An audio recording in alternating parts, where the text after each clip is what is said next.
ингээд загвар үзүүлбэр өргөжсөн байна.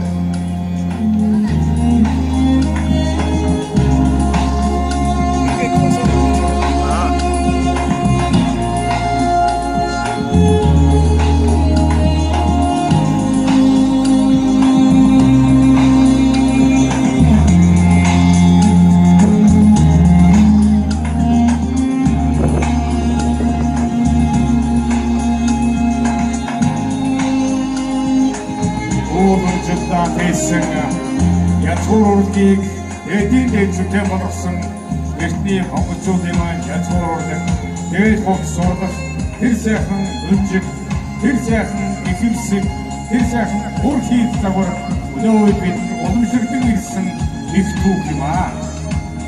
Ордоор цэмаа загвар зохион бүтээгчид энэ сайхан загварын үзүүлбэрийг үндэснийхээ соёл агуулмжтай хосолж өнөөдөр таавхад